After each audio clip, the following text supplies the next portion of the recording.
ఈ యొక్క పరిశుద్ధాత్మ ఆశీర్వాదం చూస్తున్న దేవుని బిడ్డలకు నా హృదయపూర్వక వందనాలు తెలియచేస్తూ ఉన్నాను. ప్రియులారా, ఈరోజు మనము వాక్య భాగమును ధ్యానించుకుందాం.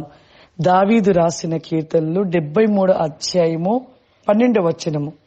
ఇదిగో ఇట్టి వారు భక్తిహీనులు, వీరు ఎల్లప్పుడూ నిశ్చయిత గలవారై ధనవృద్ధి చేసుకొందురు.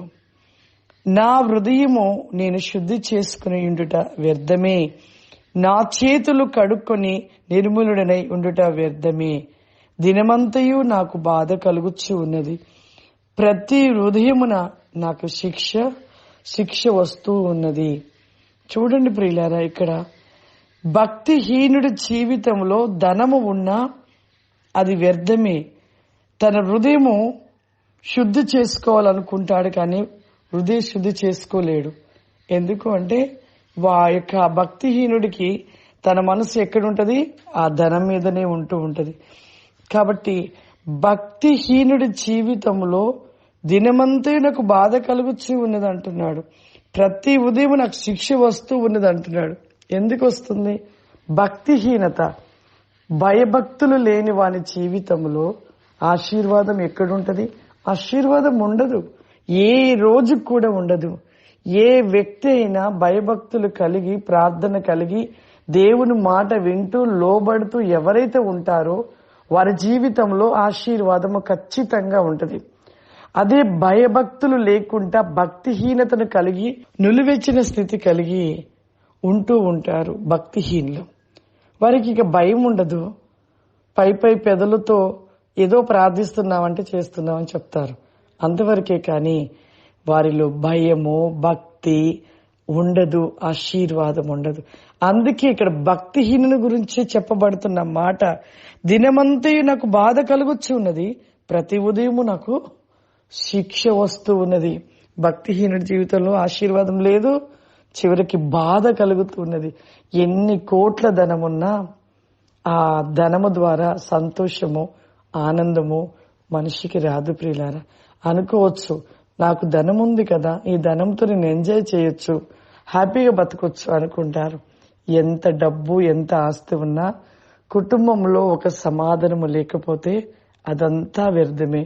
శరీరంలో అనారోగ్యాన్ని కలిగించబడుతూ శరీరంలో అనేక రోగాలు ఉన్నప్పుడు ఆ డబ్బు ఉన్నా వ్యర్థమే. నయము కాని రోగాలు ఎన్నో ఉన్నాయి, డబ్బును పెట్టి నయం కాని రోగాలు.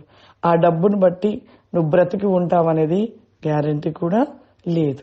కానీ భక్తిహీనుడు ఆ మనసు ఎప్పుడూ కూడా ఆ ధనము, లోకము, లోకాశలు వీటి మీదనే ఉంటూ చివరికి ఆ భక్తిహీనుడికి శ్రమ తప్ప, బాధ తప్ప, శిక్ష తప్ప ఇంకా అంతకంటే ఏదీ లేదు ప్రియులారా.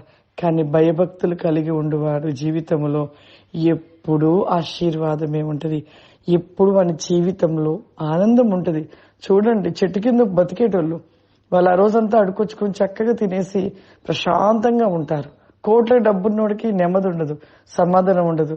ఆ డబ్బుని ఇంకా ఏం చేయాలి, ఏ బిజినెస్ చేయాలి, ఇంకెట్లా కాపాడుకోవాలి, వాడి ఆలోచనలు, వాడి టెన్షన్, వాడికి ఇక నిద్ర పట్టక వాడి మనసు అంతా ఆ డబ్బు మీదనే ఉంటూ టెన్షన్ జీవితం జీవిస్తూ మరి చివరికి బీపీ, షుగర్లు, రోగాలు వచ్చేసి కనీసం కడుపు నిండా భోజనం చేసే పరిస్థితులు కూడా లేవు ఆ జబ్బులు రావడం బట్టి. డబ్బును తినగలుగుతారా?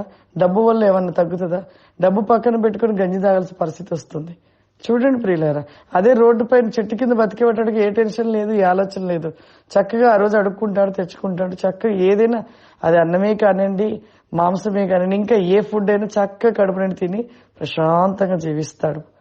కాబట్టి మన జీవితంలో భయభక్తులు కలిగిన వాడి జీవితంలో ఇస్తాడు దేవుడు. కానీ దాని గురించి వారు ఆలోచించరు. భక్తిహీనుడి పరిస్థితి ఏంటంటే ఎప్పుడూ సంపాదన మీద ఉంటుంటాడు. కాబట్టి దయచేసి ప్రతి ఒక్కరు కూడా మన జీవితంలో భక్తిహీనత కలిగిన జీవితంగా ఉండవద్దు. భయభక్తులు కలిగి దేవునికి ఇష్టకరంగా దేవుడిస్తున్న ఆశీర్వాదాన్ని పొందుకుందాం.